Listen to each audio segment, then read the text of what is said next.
Hello student, math magician online class में आपका स्वागत है। मैं श्याम कुमार।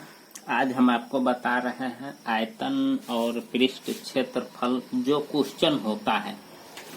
मतलब बहुत ऐसा क्वेश्चन सब होता है जो आयतन और पृष्ठीय क्षेत्रफल पर आधारित क्वेश्चन होता है और वह क्वेश्चन आपको पूछ देता है और आप चकमा खा जाते हैं। तो देर नहीं करके हम इस क्वेश्चन को आपको बना करके दिखाते हैं, सॉल्व करके, कि कैसे आप इसको हल कर पाते हैं। देखिए, लोहे का एक टुकड़ा घनाकार है। सबसे पहले लोहा का कोई टुकड़ा होगा, वो घनाकार होगा। आप एक घन से समझ सकते हैं, ठीक ना। जैसे मैं एक घन बना रहा हूँ, इस प्रकार से आप भी एक घन बनाइएगा। देख रहे हैं ना, दो वर्ग बनाया और दोनों वर्ग का जो शीर्ष होता है उस शीर्ष से हम मिला दिए, ये एक घन बन गया। आप इसको घन मान लीजिए। इसका एक किनारा 14 सेंटीमीटर है। आप जानते हैं कि घन का सब किनारा, सब भुजा बराबर होता है। तो जब एक भुजा है 14 सेंटीमीटर तो इसका लंबाई भी 14 ही सेंटीमीटर होगा। इसका जो चौड़ाई होगा वो भी 14 ही सेंटीमीटर होगा। यानी लंबाई, चौड़ाई, ऊंचाई सब 14 सेंटीमीटर होगा।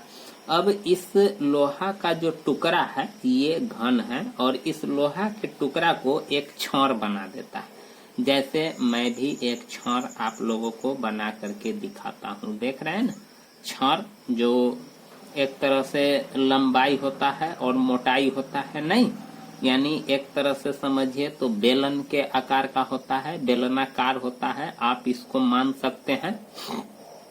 तो जो छड़ होता है ना वो बेलनाकार होता है। देखिए दोस्तों, जो भी आकृति होता है उसको पहचान करके ही काम किया जाता है और जो जिस आकृति बन रहा है, जो जैसा आकृति बना रहा है उसका वैसा ही फार्मूला लगाया जाता है।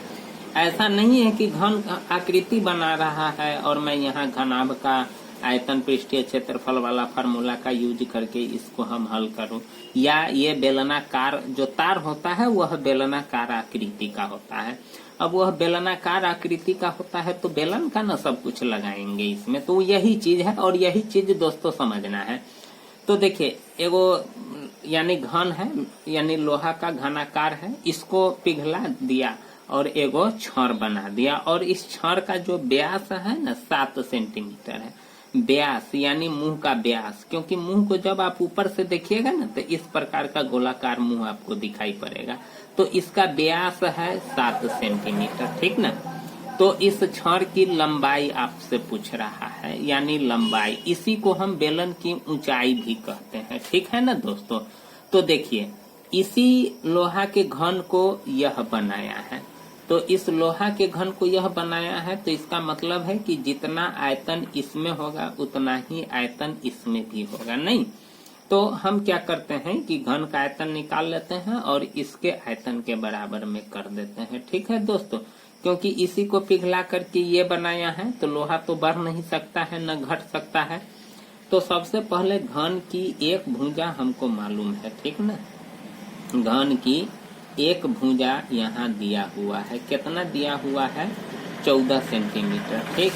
तो इसका हम आयतन निकाल लेते हैं। तो जो घन का आयतन होता है ना भुजा क्यूब होता है। आप यहाँ इसका पृष्ठीय क्षेत्रफल नहीं निकाल सकते हैं, भुजा स्क्वायर, इसको भुजा स्क्वायर कहिए, यानी भुजा गुने भुजा, ठीक ना। आप इसको इंग्लिश में भी ए से डिनोट कर सकते हैं, 2 बार पाव नहीं, भुजा क्यूब होता है, भुजा गुने भुजा, ठीक है ना। तो यहाँ देखिए 14 गुने 14 गुने 14, ठीक है। तो हम यहाँ गुना करते हैं 14 में 14 से, ठीक ना। यानी घन का आयतन होता है भुजा क्यूब, तो 14 में 14 से गुना करेंगे तो कितना होगा आपको हम बताए थे एक बार वर्ग वाला में। 4 चौका 16, 4 इकाई 4 एक 5, 4 और 1 इकाई 1, ठीक ना। यानी 14 चौका 56 के 6 हासिल 5 और 14 इकाई 14 5 19 और 14 इकाई 14 1 15 हो जाएगा, नहीं। जैसे 4 और 1 तो 4 5 4 9 और 1, यानी 14 चौका 14 गुना 28 14 तिया 42 14 चौका 56 के 6 हासिल 5 और 14 इकाई 14 और 5 कितना हो जाएगा 19 हो जाएगा। 196 में फिर 14 से गुना करेंगे तो हो जाएगा 14 पंचे 70 14 छक 84 के 4 हासिल 8 और 14 नमा 126 का 8 कितना हो जाएगा सो जोड़िए 8 6 14 2 1 3 1 1 2 34 के 4 हासिल 23 हो जाएगा।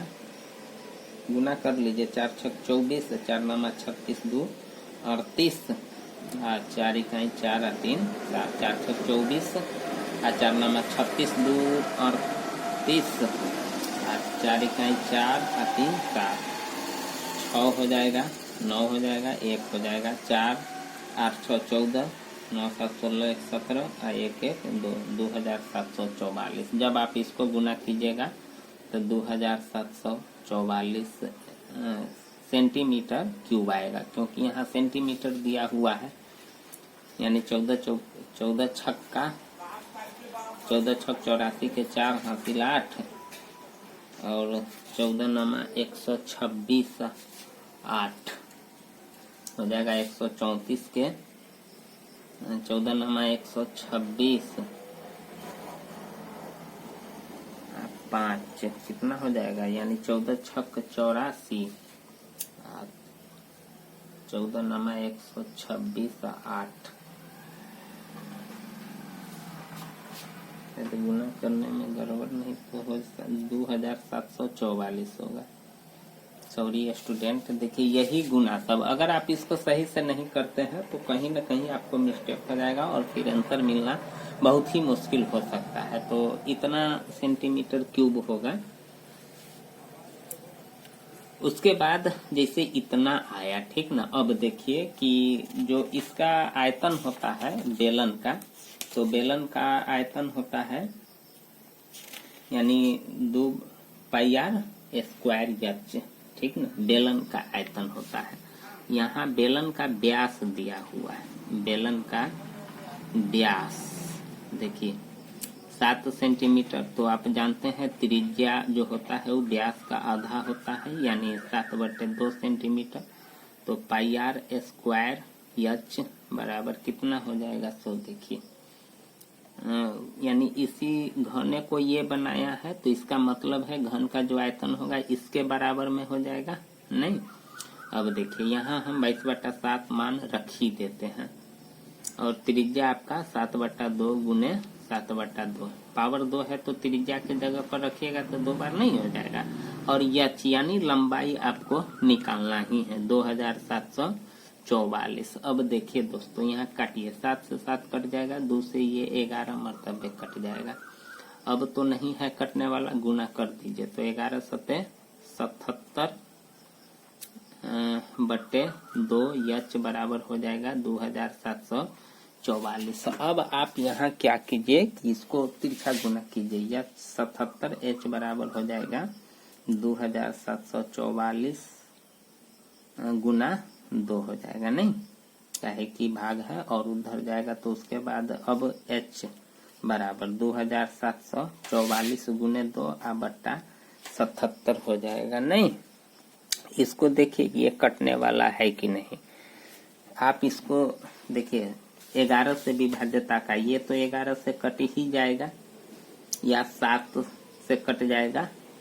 देखिए ये कटेगा 7 से, देखिए 2744 में भाग दे करके 7 से, तो 7 या 21 6 4 7 8 7 9 63 4 में से 3 गया 1 और 7 दूना 14 392 मरतबे कट जाएगा 7 से, ये 392 और ये 11 मरतबे कटेगा। अब तो नहीं है कटने वाला, देख लीजिए, क्योंकि विभाज्यता का नियम है कि एक एक अंक छोड़ करके आप जोड़ते हैं ना, और वो जो 11 से विभाज्य हो जाएगा तो समझिए कि इसमें भी लग जाएगा। तो ऐसा संभव है नहीं, 11 तिहाई 33 6 2 होता है, कटेगा नहीं, गुना कर दीजिए 2 दूना 4 2 नमा 18 2 तिहाई 6 और 1 784 बट्टे 11 सेंटीमीटर।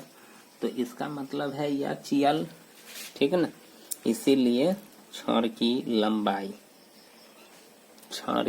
लंबाई कितना हो जाएगा, तो देखिए 784/11 सेंटीमीटर। इसको आप पूर्णांक में चेंज कर दीजिए तो कितना होगा। अगर आप पूर्णांक में इसको चेंज करते हैं तो 11 सत्ते 77, 1 और 11 इकाई 11, 71.3/11 सेंटीमीटर, यही आपका आंसर होगा। तो दोस्तों इस प्रकार से हल करते हैं पृष्ठीय क्षेत्रफल और आयतन पर जो आधारित क्वेश्चन सब होता है। थोड़ा कैलकुलेशन होता है मैथ का, अगर आप इसमें थोड़ा भी कैलकुलेशन गलती कर दीजिएगा तो फिर आपका आंसर गलत हो जाता है। इसीलिए देर सही दुरुस्त सही। तो दोस्तों इस प्रकार से बनाते हैं। अगर आपको अच्छा लगे तो प्लीज चैनल को जरूर सब्सक्राइब कर दीजिएगा, लाइक कीजिएगा, कमेंट कीजिएगा। थैंक यू, धन्यवाद।